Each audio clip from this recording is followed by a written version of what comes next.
Welcome to session 2 of research methods. Today we're talking about selecting a topic. The last time we met, we were discussing why we do research, and we came to understand that the centrality of every research is the question that is being asked. So today what I'll try to do is to focus much more on selecting a research topic so that we can understand how we progress from selecting a research topic to determining the right question to ask. So because every research needs a topic to start from. So our session overview: what is considered as a good research topic and what's not considered as a good research topic, what's researchable and what's not researchable, and how does research topics relate to research gaps and research questions. Okay, so what can be researched? Our searching outline is divided into 4. What can be researched, what can influence your choice of a topic, a research gap, and topic selection, and creating a research title. I think that's what everybody may be interested in. Okay, so we are looking at chapter 2 of our Research Made Easy book, and as you realize, the book goes alongside with the slides in the video, so I hope it will be relevant to everybody. Good. So what can be researched? Topic 1. Now, when we met last time, we looked at the research process, and we said that the research process has a number of steps which have to be flexible in terms of the progress through the steps. You have to have the flexibility of going back and then coming forth. So we realized that the first thing we are going to do today is selecting a topic, determining a research problem, and determining research gaps. We'll try to cover 3 of the issues that we have listed out there. Then we'll continue on every week until we reach the last point. Okay, so what can be researched? To be able to find out what can be researched, let me discuss what cannot be researched. Common and overused topics, topics related to religion and controversy, general topics, broad topics, topics that are too narrow, and controversial political topics. So let me just mention what I mean by these topics that cannot be researched or can be researched. Whenever you're starting in research, we want you to bring some originality in terms of the knowledge that you create or the discovery that you bring into. So we will not be very glad as a university or as a lecturer or even as a scientific community if you just do a research on things that we know already and not telling us anything new. So most of the time, a common topic is a topic that has been well researched, like unemployment in general has been well researched globally. But maybe female unemployment in the extractive industry will be something that you may be very interested for us to learn from. Or even female unemployment in the extractive industry when pits are closed. For extractive industry, they dig pits to be able to take out a resource from the land. And when the extracted pit the resource is exhausted, the pit has to be filled. So what is the impact of closing down a mine or a pit on a female employment in a community? That is more narrow than just saying that you want to do what? A research on unemployment. So a common topic that is over-researched, and how do you find out? You can Google it and see. Some topics, if you put them in Google, you have over 1 million records. And you realize that almost before you started the research, there's even an answer or a report that gives an answer to your research. So we want to push you to think outside the box, to look for something which is more original, something that is unique. And that's what I'm going to try to do throughout this session. So a common topic: if internet banking in Ghana has been well researched, you may consider doing internet banking among rural banks. Interesting, and that will be a topic that you could pick up. If only rural banks, you can find a rural bank that is practicing internet banking. Okay. Now, another topic that we would like you not to step into as a business student or as a research student in a department, you always want to choose topics that are relevant to the topic, the department that you belong to. So, if you are not a religious in a department of religion and you want to pick a topic on religion, you have to always make sure that it has relevance to your area of research or your program of study.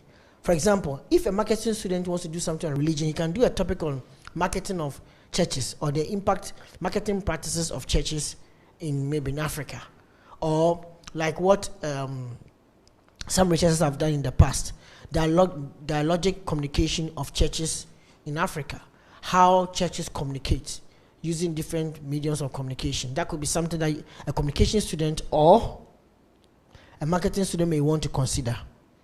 An information system student doing something on religion could also look into the impact of mobile phones on church and attendance. I hope you understand what I'm trying to say. and how you use mobile phones as reminder systems, as extending the sermon, giving people podcasts, and how you can be able to use it as a package from church information to congregants. So that could be an opportunity for you to do. But if you want to do a study on the founding of churches, it's not going to be relevant to an information system student. Good. So we always say that relevance plays a key role. Good. So please check the requirement of your study. For example, marketing practices of fetish priests. Now, if you want to do that, it's a long stretch. But if you choose to reframe it as contemporary marketing practice of traditional healers, you may find some people to be able to interview, because there are a number of traditional healers in Africa who are now advertising their works or themselves on WhatsApp, on internet websites, and even on radio and TV. So you could actually be able to do a very interesting study on marketing practices of traditional healers. Now, if you go and choose a topic that you are not, is going to be controversial, and you may not be able to finish the topic, it may be very difficult for us to, for example, choose a topic that the verdict is still out in the court. For example, you say that maybe your favorite musician goes to prison, and say, why my favorite musician went to prison? And that's your research you want to do.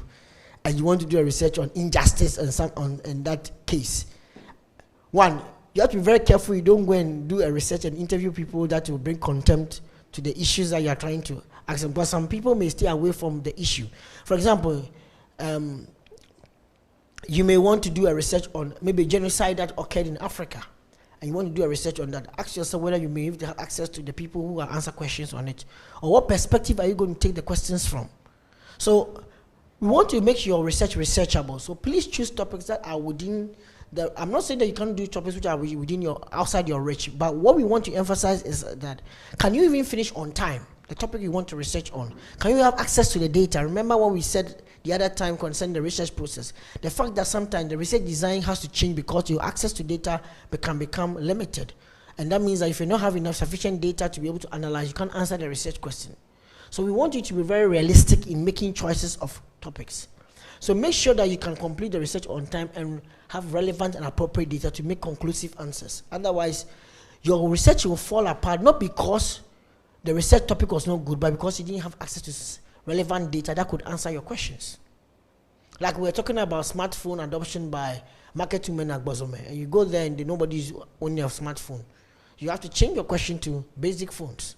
So please, topics that are relevant to your area is important, and topics which are controversial, that have got too much controversy concerning them, even in the public, and has issues that people want to stay away from. They don't want to choose a topic like that, because sometimes as a student you may not be able to finish on time, and you may not even have answers because everybody is staying, or the opinions are biased so much that you can't even get objective opinions concerning the answers that you are looking for.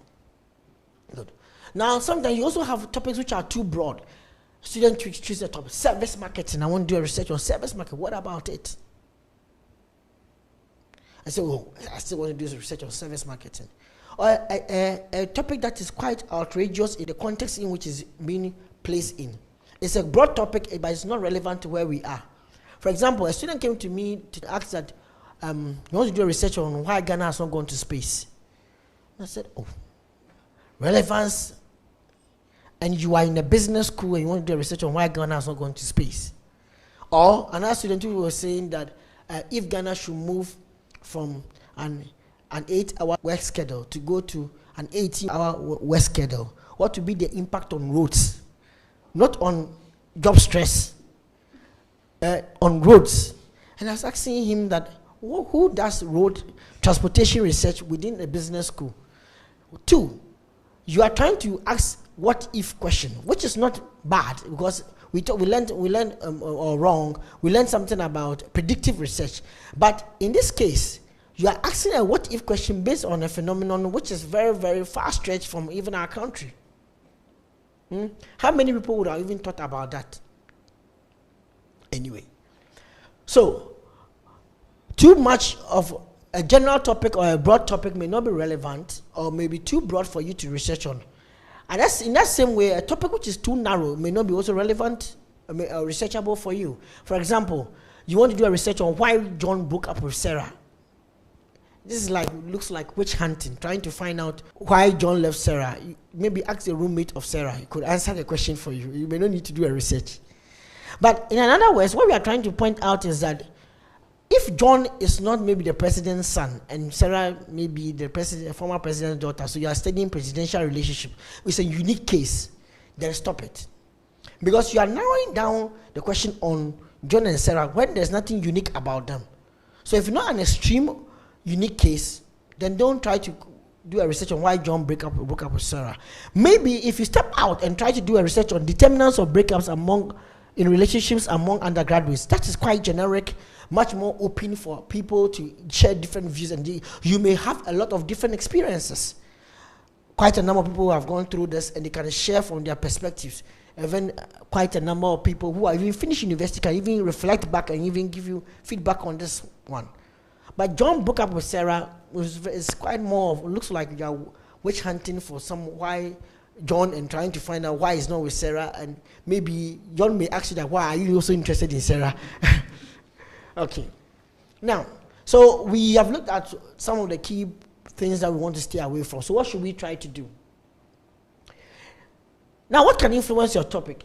6 building blocks here. The first one is you, the second one is supervisor, then goes to gaps in research, data source, sponsor, and society. So let's pick the first one.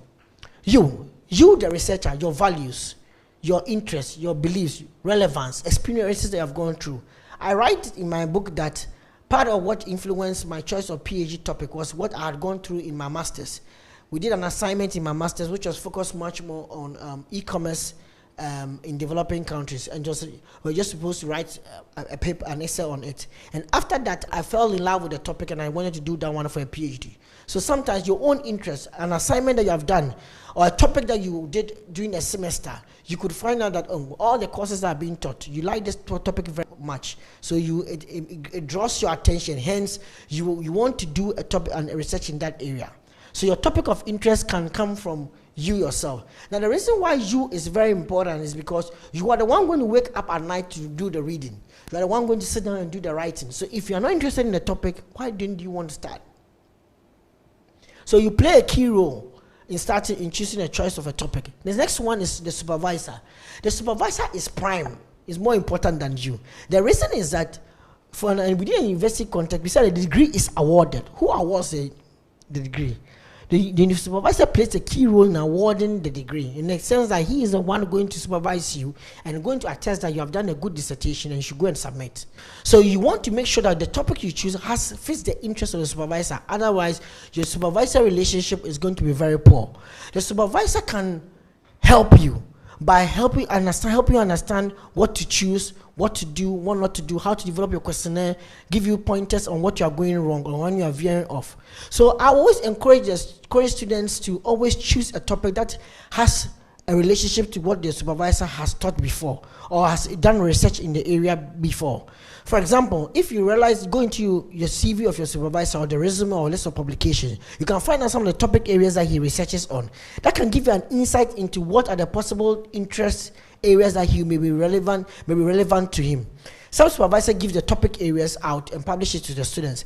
Others also may have done a research on mobile phones or on relationship marketing a year ago or 2 years ago, but this year he's doing a research on consumer behavior. So if you go with the relationship marketing, he may not be enthused like consumer behavior.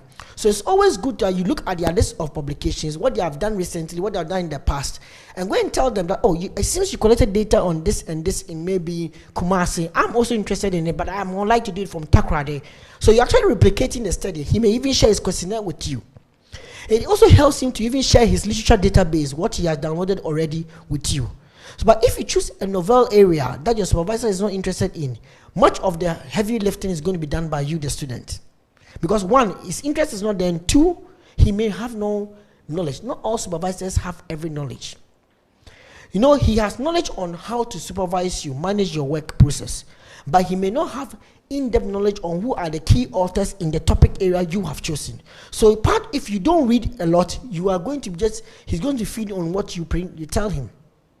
So being to have ability of choosing a topic that is close relationship with what the supervisor is doing it's a skill that you have to develop by going online to look at their CVs, look at their resume and list of publications, and going beyond that to have a chat with the supervisor.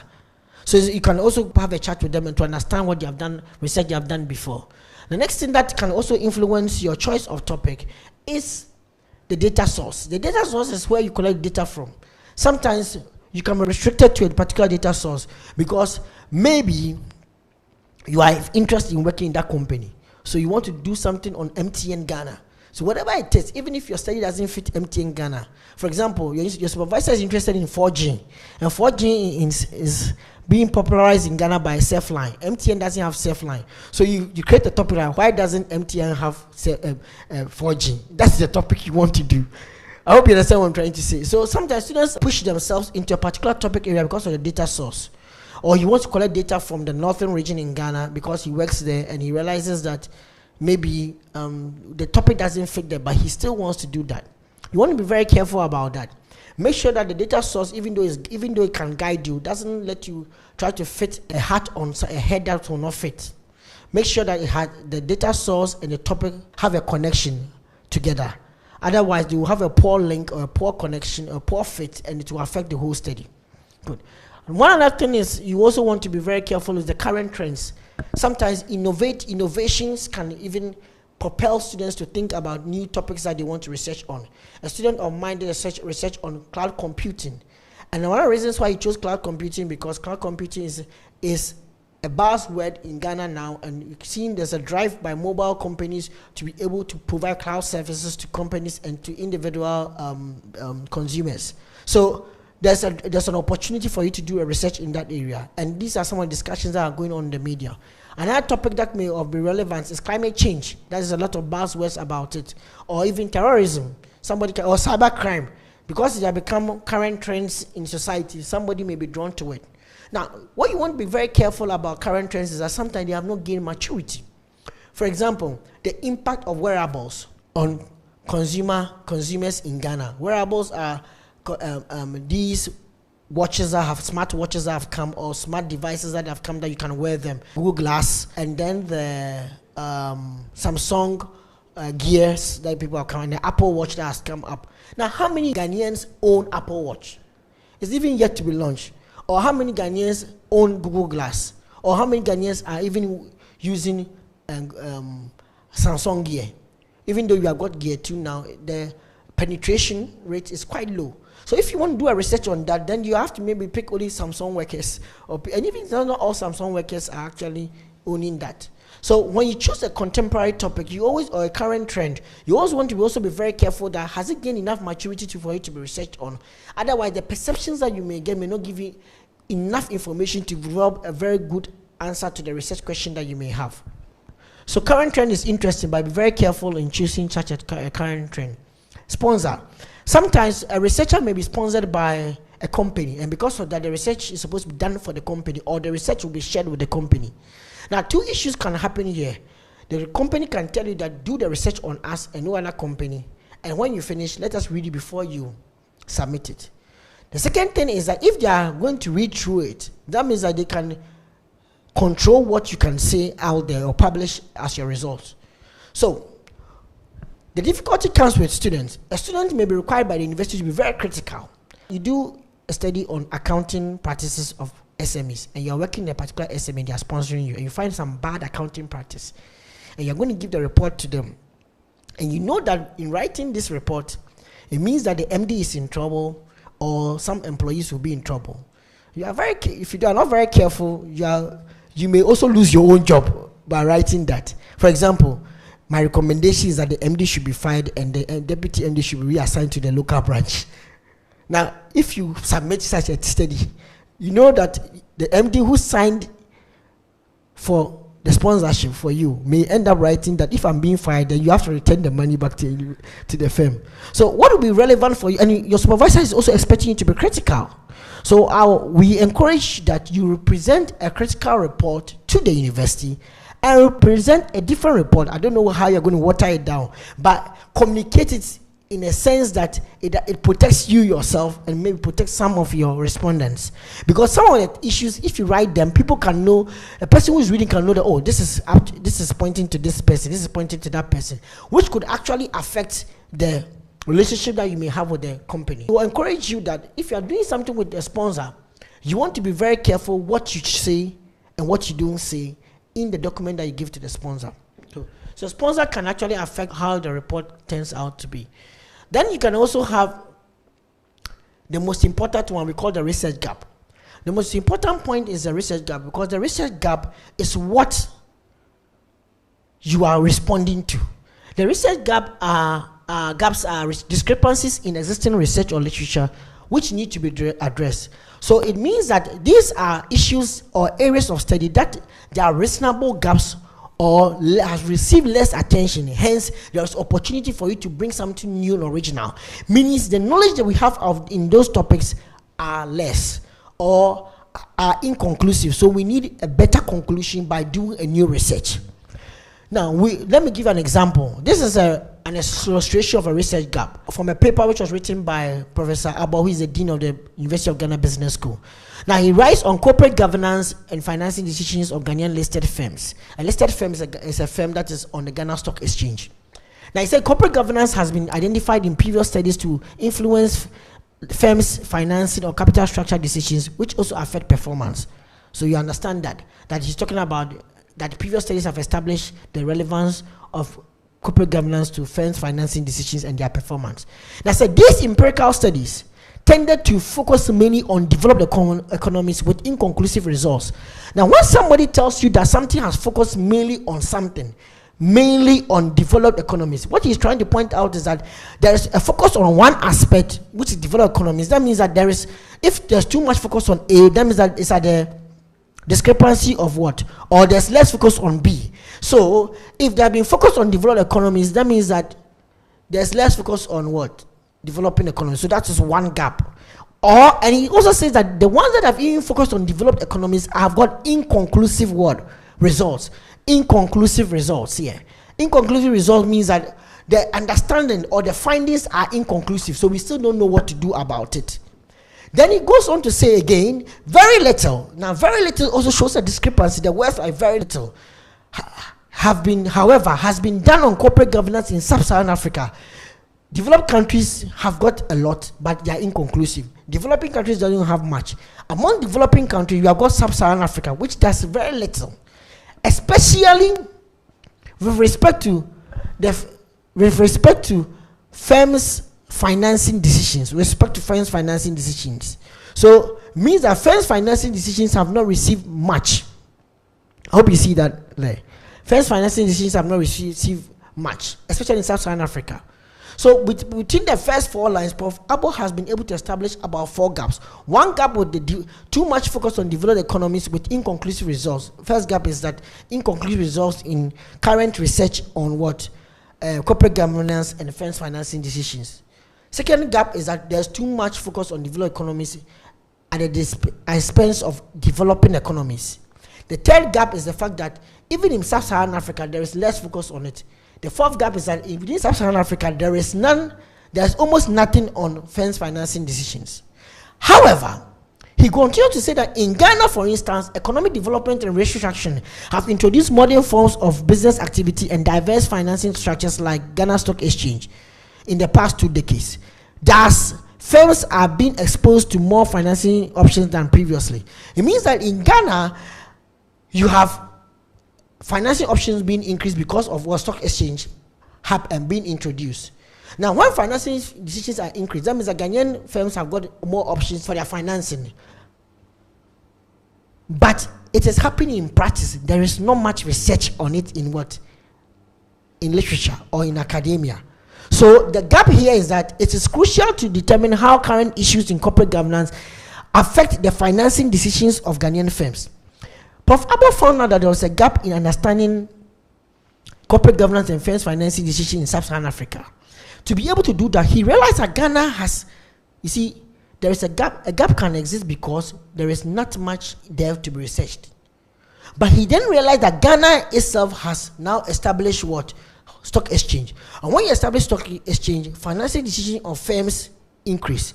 So when the stock exchange was established in 1993, now in 2007, after about how many years? After about 10 years, we can see that maturity has come. Remember what I mentioned, that you do research, some research because maturity is existing. Maturity has come on the issue, so we can now do research on what? Corporate governance and firms financing decisions. So he says that this paper specifically examines the relationship between various variables of corporate governance and capital structure decisions of firms listed on Ghana's stock exchange during the 6-year period of 1998 to 2003. What do you see here? A longitudinal study, panel, longitudinal study being done over what? Over some time. And he's doing it over some time because maturity has come. He can then tell us what is happening in corporate governance and firms financing decision to be able to what? Address the gap that exists in the literature. So one thing is that he first found a gap in literature, but he didn't just jump into Ghana. Then he found out that if he does the research in Ghana, does Ghana have data to support the gap in the literature? Then he went on in Ghana to realize that Ghana has some data in the fact that Ghana has actually established stock exchange, which has gained maturity over 10 years now. So we can do research in that area to address the research gap. Do you realize it? So it's not just about finding a research gap in literature. You have to make sure that when you choose an area where you want to do a context, where you want to do a study in, that the study have relevance. Can it be done there? Because you can find gaps. It is true that, remember what I told you about my student, that he said he wanted to do a research on why Ghana has not gone to space. Yes, Ghana has not gone to space. Is it not true? But is it a gap in the literature? That is one. Even if you establish as a gap, is there sufficient information or relevance to Ghana for you to go and do a research like that? Do you realize what I'm trying to say? It's like the next question that somebody asks is that why has Ghana not established a space station? So whatever you choose as your gap, you have to make it have a relevance in the context that you're going to do the research in. So Prof. Abo established a gap and then found out that the gap has relevance to Ghana Stock Exchange and did a study on that. So that's what we mean by a research gap. So when you are choosing a topic, the first thing is that your topic is the one you choose, the broad area. Then within your topic, you go into Google and other research databases to establish what has been done in the literature, to be able to know the research gap. And when you know the research gap, then you can be able to combine the gap and then the research topic to create what? A research title. So if you look at Prof. Abo's own, he said corporate governance and financing decisions of Ghanaian what? Listed firms. When you look at it, you see the topic is for corporate governance, but a subset of it, financing decisions of firms. Where? Ghanaian listed firms. So there's relevance there, there is focus there, it's responding to what? A gap. So choosing a topic is interesting. Any topic you choose has to be original. It has interest to you and then your supervisor. It also has to be timely and relevant. You don't go and choose a topic that everybody has done the research on and is not relevant today. It has to make contribution to existing knowledge, meaning respond to a research word gap, and then it has to be specific and distinct, not too broad. In fact, not too broad. He didn't say corporate governance and firms financing decisions in the world. He said what? In Ghanaian listed firms. Okay, and incorporate the main purpose of the study. When you look at Prof. Abo's title, his title, you can see that, but the topic is there. It has to be clever and unforgettable. Means that when it responds to a gap, people can make connections with it. I remember I did a study on telemedicine in Rwanda, and instead of writing telemedicine in Rwanda, I wrote that the challenge of taking baby steps, telemedicine in Rwanda, because we realized that they were just at the nascent stage of starting telemedicine there. And that most of the challenges we were facing was like every company, any nation that was now trying to introduce early adoption stage of telemedicine. So we said the challenge of what? Taking baby steps, so that the title will make it more. There was a study we did on cybercrime. Instead of just saying cybercrime in Ghana, I said Sakawa, cybercrime and criminality in Ghana. So that when you, because Sakawa is a Christian name for cybercrime in Ghana. So anybody who Google Sakawa in Ghana can bring out the paper. So I hope you understand what I'm trying to say. That it shouldn't be forgettable. Now the research questions that flow from it should be possible to address through a research design. That one is also very important. Now let's take a closer look at research gaps. We said research gaps are discrepancies in existing research or literature which need to be addressed, or the areas of concentration that need some attention. Now, it's a critical component of every research problem. The problems that are originating with research are called research problems. So it's a critical area for a critical component of every research problem. And it's through your research gaps that you identify very good objectives and very good questions for your study. Now, your research gap tries to analyze or answer, why should I read your work? Are you duplicating previous research? What is the potential contribution of this research? Is there any value or something new to be learned or discovered or described in this research? When you look at Prof. Abel's work, you could see that there was something interesting and new to be done when you read the research problem. You read and you realized that there was interesting because there was a gap there, and the gap would be relevant to Ghana. Good. So, and to other researchers, a critical component of research problem. Now, there are different types of research gaps. One is called the issue gap. Issue gap. Then you have got theory gap, method gap, context gap, and level of analysis gap. This can be found in my book. You can read on it into detail. But let's take it in one by one. An issue gap is a research gap that focuses much more on the issues that are less discussed or have received less attention in the literature. Unemployment has received a lot of attention. Female unemployment has received some attention, but female unemployment in the extractive industry has received less attention than female unemployment. So the issue that I want to research is combining extractive industry to what? Female unemployment. So that's my issue gap. An issue that has little is known about it. Then we also have the theory gap. Now with theories help us to be able to understand the world. It gives us an understanding of how variables come together or certain factors come together to be able to explain or predict an issue or a phenomenon in the world. So whenever we have an issue, a theory helps us to be able to break down the issue to understand what is occurring there. Sometimes the reason why there is a gap in research is not because of the issue not being there, because we are inconclusive on the theories of trying to understand it. One of the reasons why theory gaps exist because it's inconclusiveness in being able to address a particular issue. For example, the mobile phone adoption or mobile phone impact on poverty reduction. One thing that you have to realize is that for you to be able to use a mobile phone to change somebody's life, you need basic literacy or numeracy. Numeracy means the ability to be able to understand numbers, and then basic literacy has to be with either you have to be able to read or write. Second thing is that mobile expenditure, affording the phone, purchasing the phone, or buying the airtime to be able to make the phone run. I hope you understand what I'm trying to say. Now, if these things are not existing or are limited in any way, it's going to affect the ability of the person to use the mobile phone to change his lifestyle. I hope you understand me. So if you go ahead and just go and say the mobile phone impact on the community is just because if you give them phone to just change their lives, you are lying. You need a multi-stranded theory, or a theory that has multiple dimensions or multiple factors come together to create the change. So sometimes the reason why there are gaps in the research is that the perspective that we have looked at is only one dimension. We need another dimension or other dimensions to look at it. For example, if you look at commitment can be studied from affective commitment, normative commitment, and then continuance or continuance. Now, one thing that you realize is that in most research, people look at affective commitment, they don't look at the other forms of commitment. Another thing that can also happen, I'm just using different factors. You go into society, looking for development issues. There's economic perspective, social perspective. Now you do research and say that unemployment in Ghana, and you look at only economic factors. What about the social factors? So theory gaps exist when we have only one factor dimension being used in research, and we are not looking at other factors which may be relevant in conceptualizing how to solve the problem.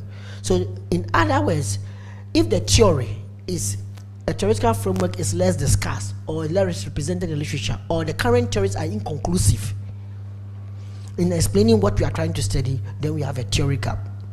Sometimes a theory gap can be built around the fact that the theory itself is very good, but it has not been tested beyond where it was formed in. For example, in management, you may realize that most of the theories that were formed have been developed and were proposed in a developed country context, for like Porter's models. Porter's competitive forces models were composed or developed for industries that are well formed and well structured.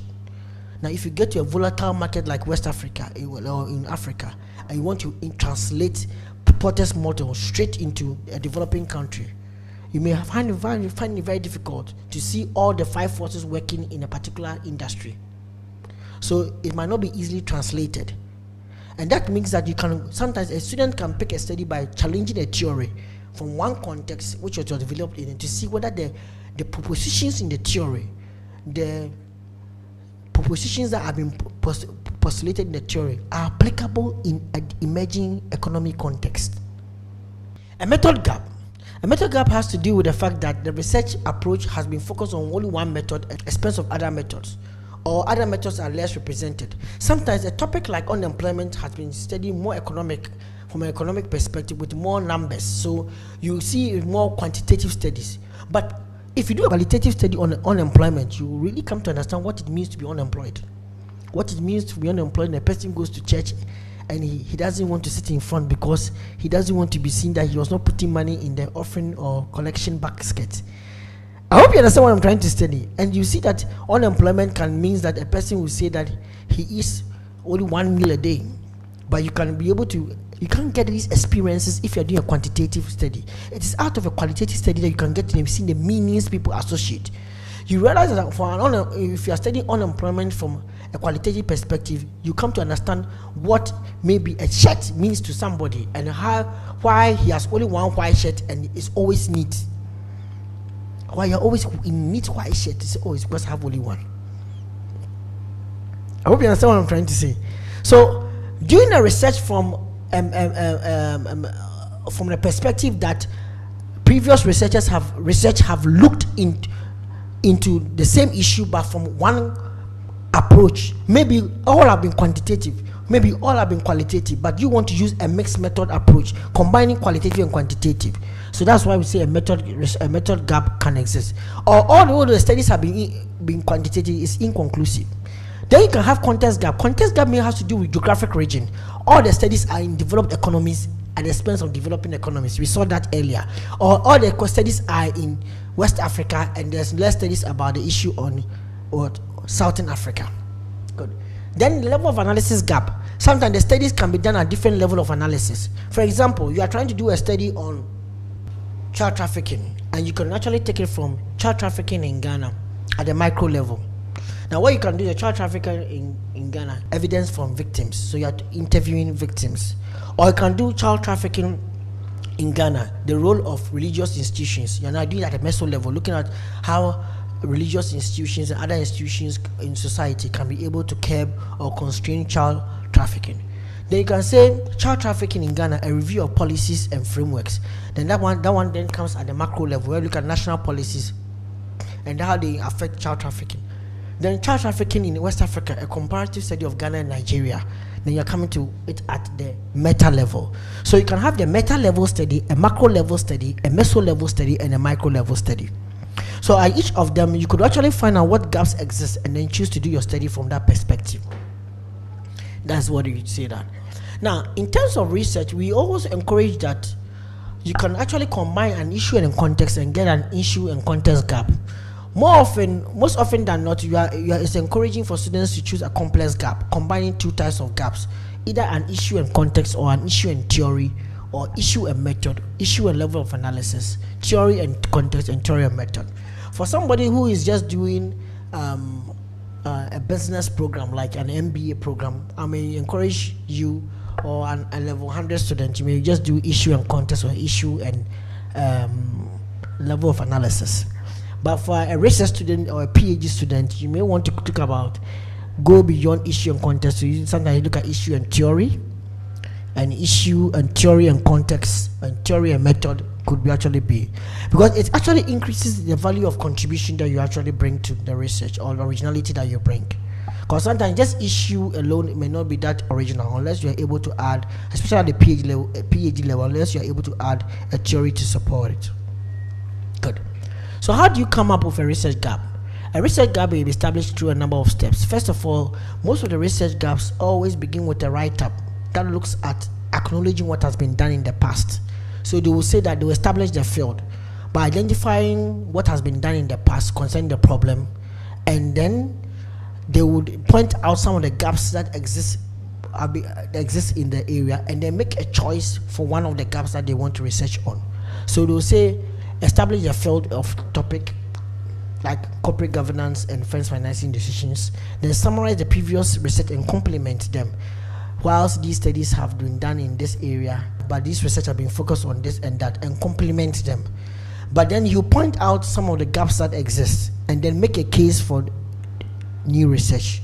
So by the time you finish, you create a space that this is what he wants to do and then make a point for it. So look at this one. This is an issue gap.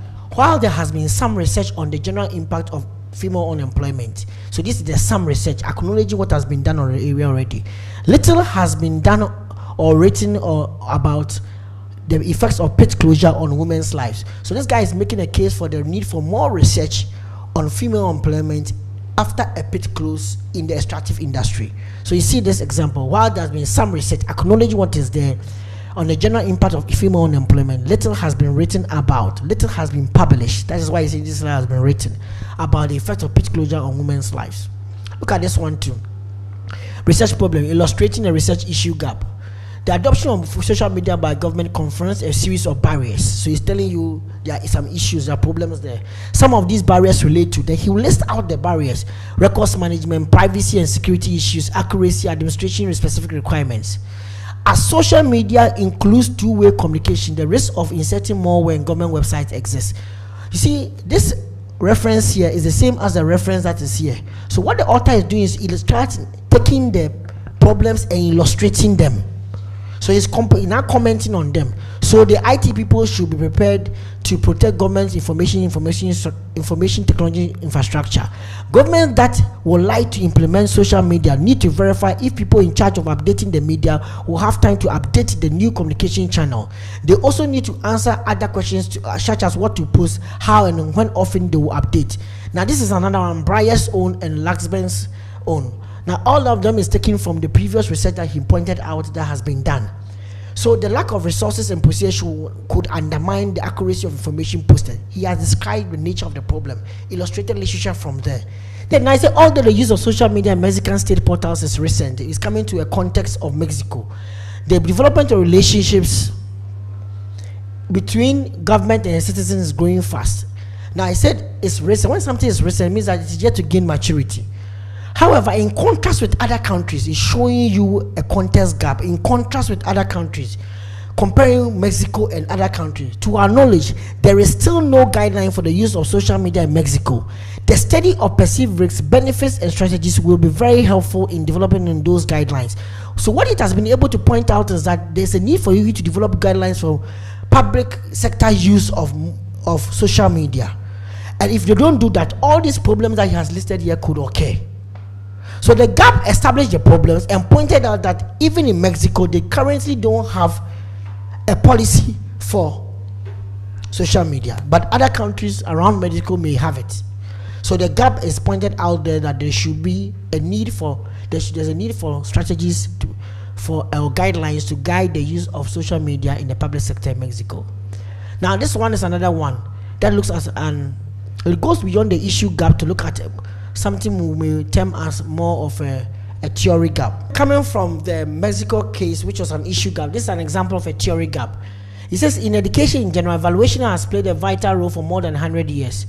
In English language teaching also, evaluation has been a major concern for over 20 years. In contrast, it's not going to show you a gap. It is only recently that attention has been paid to evaluation of learning outcomes in self-access centers. A self-access center is a center when you go there, you could actually learn language yourself. There are videos, there are audio tapes there that you can play and learn language. So there's no mediation by a teacher like how I'm doing that for you. So, however, if we are to argue that such centers provide an effective and efficient alternative to other existing modes of language learning, it remains a matter of serious concern that there is no research-based model designed for their evaluation. There is no research-based model designed for their evaluation. So it means that we don't know how to evaluate self-access centers of learning. But if it was the traditional one where you have traditional teaching, where there's a lecturer and then there's a student learning from the lecturer, listening to the lecturer, or as an audience of the lecturer, that one we can have evaluation forms for that. But if the student is learning by himself, how do we evaluate it? So it's asking the question that this paper will suggest 4 key ways which need to be addressed when considering the development of such evaluation model. He's saying that is 4 key issues which needs to be addressed. He didn't say he's developing the model. So there is a model gap, but he's pointing out that he's going to give issues. One thing that I need to emphasize here about gaps is that when you find a gap, you can choose to do part of it. You don't need to do everything, because if you finish it, we will do the future research. In other words, what we are trying to point out is that you have to do what is within the reach of the researcher at that point in time.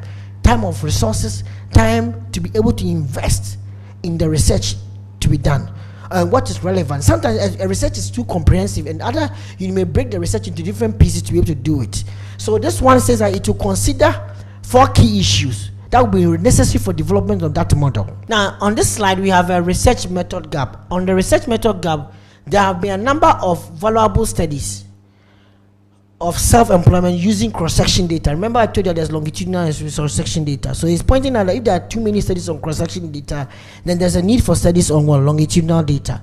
So all of which present evidence of a number of employment and personal characteristics on the sector. However, none of these studies provides a picture of changes over the last decade. There's no longitudinal study or forecast of trends time series in self-employment as the recession of 1990 took hold. So there's a need for studies of changes in self-employment over the last decade. So you need a longitudinal study instead of us just having more cross-sectional studies. This is how a method gap can be pointed out in terms of the way the data was collected. Now we looked at this earlier, which is an issue context gap. Prof. Abba talked about the issue of corporate governance and firms financing decisions being over research in developed economies, and there's a need for you to do some in developing economies.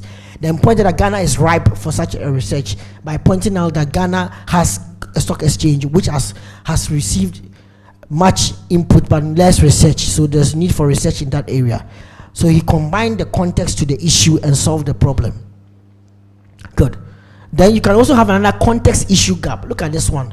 Exam literature has fairly covered studies on mobile phone usage and mobile phones for development in sub-Saharan Africa. These studies include mobile phones and fishermen in Ghana, mobile phones sharing practices in Ghana, mobile phones and development in Nigeria, mobile payments in Uganda, and mobile phone ownership and social capital in Tanzania and South Africa. It's taking a stock of the countries that the studies have done in the context in which the studies were done. Despite these studies, there's a call for more studies to test earlier findings in different contexts, new environments, and in different microeconomic activities. I hope you understand what I'm trying to say. To contribute to better understanding of the impact of mobile phones in developing economies. So we need more studies, but in different contexts and in different microeconomic activities. So don't do one which has pointed out here, do something else. Now remember, this study was done by me, and out of that I did a study on mobile phones and micro trading in Ghana. So I looked at traders. Good. So a good gap can be illustrated by missing issues in the literature, limited discussion in the literature, conflicts in the theoretical approach or missing theoretical model, conflicts in empirical methods, mixed empirical results, less contextual evaluation, or complex issues. Complex issues by combining maybe one or two of them. Where are gaps found? Like in every environment in which there's a leader and who has power. Whenever you come into power, one thing you do is that you look at what others have done and point out what you are going to do. And when you are handing over power, you also tell us what you try to do and what people should do in future. So what you see in gaps is that gaps are always introduction of journal articles or academic articles, where the person who wrote the article tries to point out what has been done in the past and what has not yet been done, so what he wants to do. Then when the person finishes his article, at the end, in the conclusions, he has a paragraph or a section called Future Research Directions. He points out that despite all that I have done or have said, there is still room for more research by doing A, B, and C. So he's pointing out some gaps for future researchers come and do. So that is what you see in Future Research Directions. So gaps can be found in two places. Gaps in the introduction of the research and gaps at the end of the research. Good. Now, how then do you create a research title? To create a research title, you have to identify your broad topic and discipline, and then determine the scope where you are going to do it. Like Abbott chose Ghana Stock Exchange. Then you do some preliminary literature review. In fact, the literature review will help you determine the scope and determine a gap. So that when you determine the gap, it can help you narrow down better. Now, at this guy, he knew he wanted to do something on Ghana, but by determining doing the literature review, he could narrow down on the topic he wants to do and why he wants to do it and which part of Ghana he wants to focus on. And that's the same thing. After that, you can write your research problem. Then from the problem, you can define your purpose, your objectives, and questions.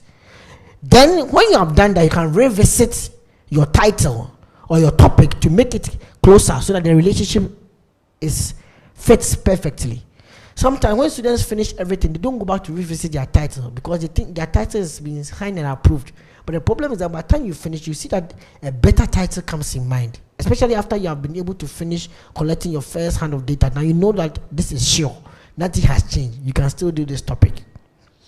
So what do I mean by that? One thing I need to point out to many of us who are beginning research is that we usually begin research from the business field outside the research area. We start in society, we recognize something in society, an ill, a discrepancy in society, and you want to solve it. But for every business problem or social problem you find, there could be 1,001 research questions for it. For example, how can our company improve the productivity of its employees could be a question that we have found from a decline in employee productivity. To be able to do that research, you could have different topics. Your topic could be employee productivity in organizations. But how then do you do the researching? You step into research and realize that there are different research on productivity. There could be economic reasons for productivity, social factors, job design factors. So you could come from the impact of job design and employee productivity could be a research. Somebody could also do the impact of financial incentives on employee productivity. So there could be so many factors. Others can also stay away from the factors and ask themselves, what factors influence employee productivity? This question is more generic. But this question, what are the characteristics of productive employees? It's a different question. The second question on what are the characteristics of productive employees means that there is somebody or there is a title called productive employee who has a characteristic. Do you understand what I'm trying to say? So you have to find who is labeled as employee of the month and find out the characteristics. So the interview source or your data source for this may be a little bit different from this one. This one is the factors that influence employee productivity. Can ask any employee. But the second one has to do with productive employees, which is different. But both of them can address this question. So for every business question, you could have 1,001 research question. That is why we say that the centrality of every research is the question that is what being asked. The centrality of every research is what? The question that is being asked. Okay. So now that you have been able to understand your topic that you have chosen and put it in research, you can ask which scope do you want to look in. Are you looking at one part of the organization, like productive employees in the finance department, or productive employees in MTN, by comparing different departments, or productive employees in MTN Ghana, comparing different branches? Not departments now, different branches. Then comparing to productive employees in the telecom sector, MTN and Glo, or MTN and Vodafone, or productive employees in the sector in general, where you do a survey of all the firms. So you can pick it at different levels. You see where you are talking about the level of analysis gap. Okay. Now, when you have done that, then you have to go and do a literature review. You are going to do a literature review. So what we will do in the next session is to understand how to be able to find literature. Now, for your assignment, I want you to go online and download the slides. And there's a research session question I have given to you. I want you to go through the session question. This comes from our paper on cybercrime and criminality in Ghana, Sakawa. You can actually look at it. A research gap has been pointed out here. And I want you to identify the different types of gaps that are being listed out here. Actually, it's a good practice for you. Also, at the end of the chapter, in chapter 2 in the Research Made Easy book, there's also a past question from the examinations in it. You can also try it your hands on it. Okay, so this brings us to the end of the session. We have been able to appreciate what a research gap is. We have been able to also appreciate how to select a research topic. And I believe that I will join you online for a very good forum discussion on our online platform. Thank you for listening in for our first session where we discuss research and define what research is and the different types of research. I hope to meet you in the second session where we'll look into selecting a research topic, and the third session when we start discussing how to do literature review. Thank you very much.